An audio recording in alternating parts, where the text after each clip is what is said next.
sosial masyarakat. Dalam masyarakat sendiri itu merupakan sekelompok makhluk hidup yang terjalin erat karena sistem tertentu, tradisi tertentu, konvensi dan hukum tertentu yang sama, serta mengarah pada kehidupan kolektif. Sistem dalam masyarakat saling berhubungan antara satu manusia dengan manusia lainnya yang membentuk suatu kesatuan. Dalam masyarakat berfungsi sebagai khalifah di muka bumi ini, masyarakat menjadi dua golongan utama, yaitu penguasa atau mengeksploitasi dan yang dikuasai atau dieksploitasi. Kepribadian masyarakat terbentuk melalui penggabungan individu-individu dan aksi-aksi budaya mereka. Masyarakat adalah sebuah sistem yang saling berhubungan antara satu manusia dengan manusia lain dan individu dengan individu lainnya ataupun kelompok-kelompok lainnya yang membentuk suatu kesatuan.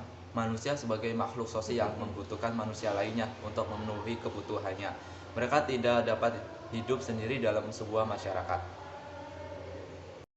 Kebudayaan berasal dari bahasa Sanskerta yang merupakan jamak kata buddhi yang berarti budi dan akal.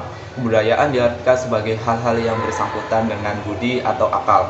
Adapun istilah kultur yang merupakan istilah bahasa asing yang sama artinya dengan kebudayaan berasal dari kata lain kolure yang artinya mengelola atau mengerjakan, yaitu mengolah tanah atau bertani. Dari asal arti tersebut yaitu kultur, kemudian kultur diartikan sebagai budaya dan kegiatan manusia untuk mengubah alam.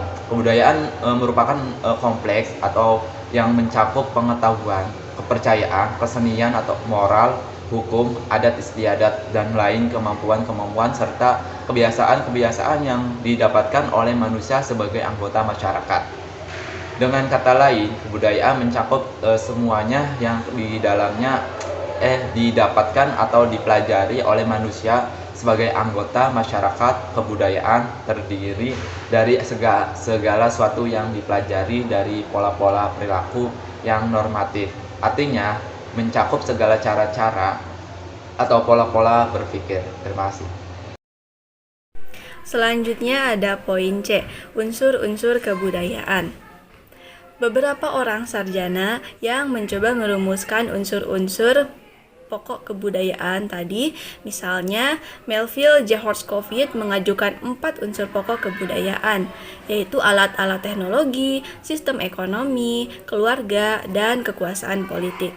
Beberapa unsur-unsur kebudayaan dipergunakan untuk kepentingan ilmiah dan analisisnya diklasifikasikan ke dalam unsur-unsur pokok atau besar kebudayaan. Lazimnya tersebut cultural universal. Lalu ada poin D, fungsi kebudayaan bagi masyarakat.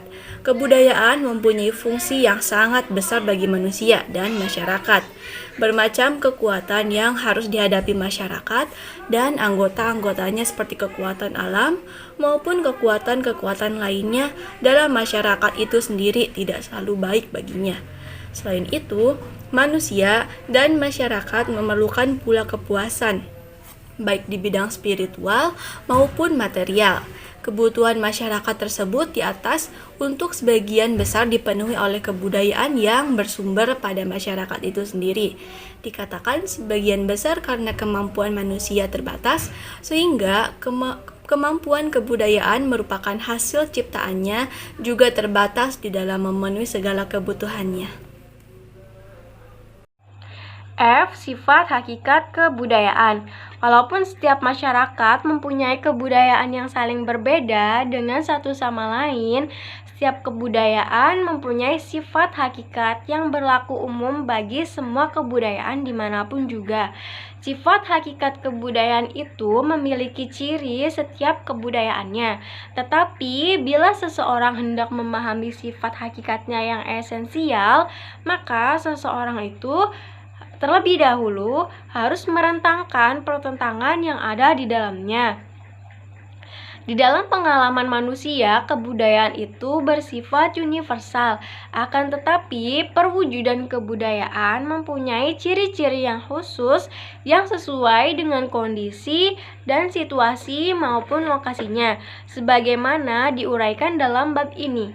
Masyarakat dan kebudayaan merupakan dui tunggal yang tidak dapat dipisahkan. Hal ini mengakibatkan masyarakat manusia mempunyai kebudayaan atau dengan kata lain perkataan kebudayaan bersifat universal atribut dari setiap masyarakat di dunia ini. Kebudayaan mengisi serta menentukan jalannya kehidupan manusia, walaupun hal itu penting didasari oleh manusia itu sendiri. Gejala tersebut secara singkat dapat diterangkan dengan penjelasan bahwa walaupun kebudayaan merupakan atribut manusia, biasanya namun tak mungkin seseorang mengetahui dan meyakini seluruh unsur kebudayaan. Menurut Mujib 2019.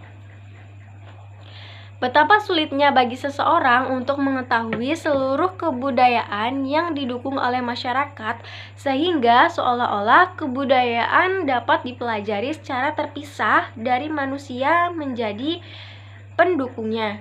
Jarang dari seseorang asal Indonesia untuk mengetahui kebudayaan Indonesia sampai ke unsur-unsur yang sekecil-kecilnya, padahal kebudayaan menentukan arah serta perjalanan kehidupannya. Menurut Mujib 2019. Selanjutnya yang terakhir yaitu kepribadian dan kebudayaan. Sebagaimana yang telah diuraikan, pengertian manusia menunjukkan pada manusia, sedangkan pengertian kebudayaan menunjukkan pada pola-pola perilaku yang khas dari masyarakat tersebut. Masyarakat dan kebudayaan sebenarnya merupakan perwujudan atau abstraksi perilaku manusia. Kepribadian mewujudkan perilaku manusia. Perilaku manusia dapat dibedakan dengan kepribadiannya, karena kepribadian itu merupakan latar belakang perilaku yang ada di dalam diri manusia. Kekuatan kepribadian bukanlah terletak pada jawaban atau tanggapan manusia terhadap suatu keadaan, akan tetapi justru pada kesiapan di dalam memberikan jawab atau tanggapan. Menurut Kistanto 2015. Sebenarnya kepribadian merupakan organisasi faktor-faktor biologis, psikologis, atau sosiologis yang mendasari perilaku manusia. Kepribadian mencakup kebiasaan-kebiasaan, sikap dan sifat yang lain yang khas dimiliki seseorang yang berkembang apabila orang tadi berhubungan dengan orang lain. Seorang sosiologi terutama akan menaruh perhatiannya pada perwujudan perilaku seseorang yang nyatanya waktu seseorang tersebut berhubungan dengan individu lainnya. Didn't even ask me